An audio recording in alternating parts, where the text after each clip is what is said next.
Bonjour à tous. Effectivement, je suis Yann Persson, le cofondateur d'une société qui s'appelle EP, qui édite un produit qui s'appelle EasyGlue.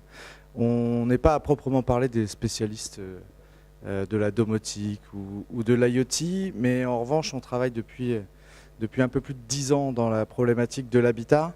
Moi, je viens de mes premières armes chez EDF, et notamment autour de toutes les problématiques de données autour d'un logement, de rénovation énergétique et surtout de la stratégie de service qu'on peut avoir autour de compteurs intelligents. Ça, c'était dans une autre vie avant 2007. On s'est créé en 2007 avec, et je vais vous faire un parallèle avec le marché de la rénovation énergétique, qui est un marché qui peut effectivement être très intéressant pour la dimension domotique, avec une volonté très forte poussée par le gouvernement en disant les Français vont investir 40 à 50 000 euros chacun dans leur maison individuelle et on va rénover 500 000 logements par an. Et ça, c'était une super vision à la fois jacobine, à la fois complètement décorrélée des pratiques de marché et qui en fait n'a jamais existé.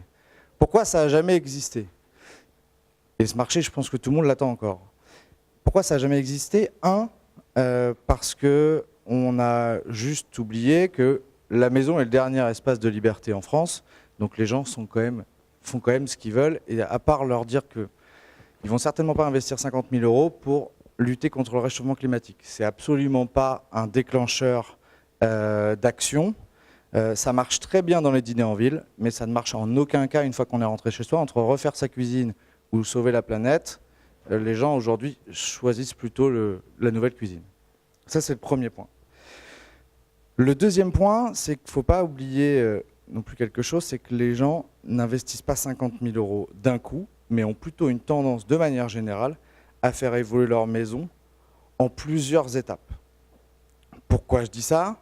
Parce qu'on voit qu'à partir du moment où vous engagez des travaux de rénovation qui peuvent être un moment très important pour justement intégrer de l'intelligence, si on rénove son système d'électricité, etc., si on n'a pas été conseillé, que ça n'a pas été posé dès l'amont et même sans investir beaucoup d'argent, le retour arrière, malheureusement, il est ultra compliqué et en tout cas trop cher. Le troisième point, qui n'est pas très loin d'être celui de... et pourquoi les gens n'investissent pas autant, c'est que le ROI facial n'existe pas. On s'est battu, nous, on a essayé de faire plein de calculs dans les tableurs Excel, de trouver toutes les formules possibles en essayant de démontrer que isoler sa maison par l'extérieur avait un retour sur investissement rapide. Franchement, même en gonflant un peu les chiffres, ça ne marche pas. Donc, il n'y a pas de ROI direct. Donc, ce n'est absolument pas un déclencheur. Le troisième point, c'est qu'il ne faut pas oublier non plus quelque chose, c'est que les gens vivent, le couple habitant-habitat, c'est relativement, je vais dire deux choses relativement cyniques. La première, c'est que c'est un peu dans la logique de ce que disait Frédéric Becbété, c'est que l'amour dure 3 ans, le couple habitant en moyenne en France, aujourd'hui, dure à peu près 7 ans. Donc faire des investissements pour avoir des ROI à 25 ans, évidemment, vous ne les faites pas, puisque vous n'allez pas y rester autant de temps. Ça, c'est le premier point.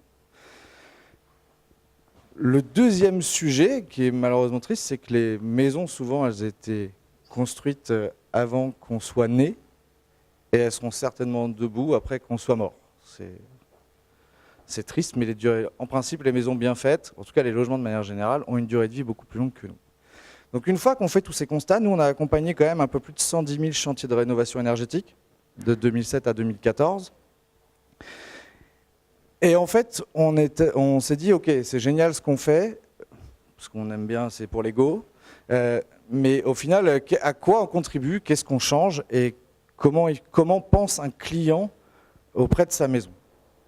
Donc le premier sujet, comme je l'ai dit, la rénovation énergétique, désolé du terme, mais tout le monde s'en fout. Donc c'est pas absolument pas le déclencheur. En revanche, ce qui interpelle l'ensemble des propriétaires de logements, qui sont vos clients, c'est est-ce que je développe ou pas ma valeur patrimoniale? Je vais vous donner un chiffre. Il y a 17 millions de visiteurs uniques sur des portails immobiliers en France tous les mois. Il y a 1 million de transactions, 17 millions de visiteurs. Pourquoi? Et je suis sûr que Vous-même, dans la salle, vous allez certainement régulièrement sur des sites immobiliers, soit pour chercher un bien, soit pour voir si le vôtre, comment se situe le marché de l'immobilier actuellement. Et donc, ce qui intéresse les gens, en fait, c'est la valeur patrimoniale. Et donc, nous, aujourd'hui, on a basculé le truc en disant, on ne travaille plus sur la rénovation énergétique, on développe dans une logique de développement de valeur patrimoniale.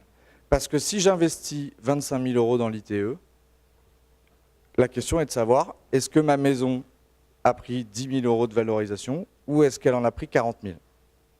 C'est un vrai sujet. Je ne sais pas, je ne suis pas prophète. Est-ce que demain, dans la question que vont se poser des gens, on voit qu'il y a une étiquette énergétique qui aujourd'hui a été imposée. Est-ce que demain, il y aura une étiquette de niveau de domotique dans une maison, et donc, je vais enlever le mot domotique, de niveau d'intelligence dans une maison? C'est un vrai sujet. Est-ce que demain, le fait d'investir 10 000 € dans une installation domotique dans une maison, désolé pour les chiffres, hein, j'utilise un chiffre différent, mais est-ce que ça va développer ou pas ma valeur patrimoniale? C'est une vraie question. Le deuxième sujet, donc pour nous, la valeur patrimoniale est le premier acte de développement. Le deuxième sujet, mais ça vous l'avez beaucoup abordé, c'est est-ce que ça va amener de la simplicité? Je suis relativement geek, je suis un passionné de rénovation, j'en ai fait plusieurs, j'ai plusieurs produits de gens qui sont dans la salle d'ailleurs chez moi. Quoi qu'on en dise à date, ça reste pas simple. Et c'est absolument pas une critique que je vous fais, moi ça fait 11 ans, on se considère encore comme start-up parce qu'on estime qu'on n'a toujours pas trouvé la solution de notre propre métier. Donc je dis ça avec énormément de modestie. Mais aujourd'hui, ma mère comprend toujours pas ce que je fais, mais si je lui donne des outils domotiques, elle comprend pas non plus. Je pense que tant qu'on n'aura pas trouvé les clés dans l'usage, dans la simplicité, dans le parlait tout à l'heure d'expérience client, dans le parcours pour onboarder, ce qui sont déjà des mots que ma mère ne comprend pas non plus, pour emmener un client, enfin pour emmener un utilisateur à utiliser les produits, ça va être vachement compliqué. Derrière ça, nous, le combat, et je pense que c'est un combat, que ce soit une entreprise comme la mienne ou comme toutes celles qui sont dans la salle, les vrais enjeux sont, et ce qu'on doit tous répondre en tant que professionnels dans ce secteur, c'est comment on rend la maison plus simple, plus économique. Je rappelle juste que pour la plupart des Français, le logement est le plus gros poste de dépense au niveau des revenus. Donc comment ça devient économique? Et le troisième enjeu qui nous concerne tous, c'est comment ça devient durable. Cette question, elle est à mon avis centrale dans tous les sujets qui tournent autour de l'habitat. Si on ne répond pas à ces trois thèmes-là, je pense qu'on passe très certainement à côté d'un marché. Nous, du coup, on s'est dit, ok, c'est super, mais on est 40 à Nantes, donc on n'est pas capable de répondre à tout ça. Et donc derrière, je pense que chaque service est effectivement l'interopérabilité dont on parle souvent dans les objets connectés, elle est hyper complexe, mais elle doit aussi non pas être que dans les objets, mais elle doit être au niveau des services. Et quelle est la capacité effectivement aujourd'hui à structurer des choses où on partage l'information? Il y a un vieux proverbe africain qui dit que si tu ne sais pas d'où tu viens, tu ne sais pas où tu peux aller. Et donc les sujets sur lesquels on travaille et sur lesquels on doit créer de l'interopérabilité, la première chose, c'est le partage d'informations. Et on est revenu en fait au basique. C'est-à-dire que nous, on a fait de la croissance jusqu'en 2015, on gagnait de l'argent, 10 millions d'euros de chiffre d'affaires, super. Et en fait, on a décidé de tout casser pour repartir à zéro. Pourquoi? Parce qu'à chaque fois qu'on accompagnait un client et qu'on conseillait quelqu'un, la première quête, ça a été d'aller trouver de l'information sur ce bien. Et donc je vous dis ça parce que à un moment donné, cette information qui est liée à un logement, et je reviens sur le principe qu'effectivement, il passe de main en main avec en moyenne tous les 7 ans, la question c'est comment demain on est capable de stocker l'information et de rendre des maisons évolutives. On l'a vu dans la vidéo tout à l'heure, je trouve ça génial le concept box évolutif, mais aujourd'hui quand vous achetez un logement, vous n'êtes même pas capable de retrouver la notice de quoi que ce soit, de retrouver de l'information, d'avoir des maîtres, enfin en fait il faut revenir à de l'ultra basique. Nous, c'est ce qu'on a fait en créant un carnet numérique du logement. La première chose, pourquoi? Parce qu'il y a un des déclencheurs énormes sur ce marché, c'est comment on génère de la confiance. Je ne sais plus qui a dit ça tout à l'heure. Un des principes de base pour la génération de confiance, c'est de mettre tout le monde avec le même niveau de connaissance et le même niveau d'information. Quand on n'y connaît rien en voiture, quand on va chez le garagiste et qu'il vous fait un devis pour un changement de radiateur, vous avez de fait tout de suite l'impression qu'il est en train de vous voler. La plupart des gens n'y connaissent rien en immobilier, en travaux, en domotique. À partir du moment où vous recevez un devis d'un professionnel du bâtiment, la question que vous vous posez, pour beaucoup, je suis peut-être paranoïaque, mais franchement on est nombreux, c'est où est-ce que je ne suis pas en train de payer trop cher? Et en fait, je ne sais même pas si on se pose ces questions, c'est ouais, je suis en train de payer trop cher, donc je vais négocier. Enfin, c'est un truc de, je ne sais pas si vous vous rendez compte, mais c'est un truc de malade. Donc la transparence des prix, la confiance et la mise à disposition d'informations à la fois sur les logements et à la fois sur les prix de marché et à la fois sur les bénéfices apportés est essentielle si on veut créer de la confiance et un marché qui ne touche pas que les early adopters geeks comme je peux l'être, mais qui va aller toucher le mass market, ce qui je crois pour les industriels qui sont dans la salle et pour ceux qui se développent sur ce marché est quand même la clé. Parce qu'on gagne rarement de l'argent que sur un marché de niche. Ou alors on fait du luxe. Mais c'est un autre débat. Et donc voilà, je vous dis ça avec beaucoup de modestie parce que nous, on n'a pas trouvé toutes les clés. En tout cas, pour moi, les plus gros enjeux sur ce marché, hein, je parle du marché résidentiel, c'est comment on crée de la confiance, comment on crée de la simplicité, comment on trouve du ROI et pas du ROI facial, mais comment on travaille à long terme pour qu'à un moment donné, le métier que vous faites amène une valeur de développement patrimonial, parce que c'est dans l'esprit des Français, en tout cas, le plus gros déclencheur d'achat et le plus gros déclencheur d'investissement à partir du moment où il y a plus de 4 chiffres sur la facture. Voilà ce que je pouvais vous dire. Nous, en quelques mots, et c'est un des axes, et prêt à collaborer avec tout un tas d'acteurs, on se développe sur du carnet numérique du logement qui va permettre effectivement de créer cette mémoire du logement, ce qui était la première brique. Demain, sur laquelle on espère, on va se connecter effectivement à des Linky, à des Gaspard et à des choses comme ça, mais qui doivent aussi demain se connecter effectivement avec les objets connectés, avec toute la logique domotique du marché.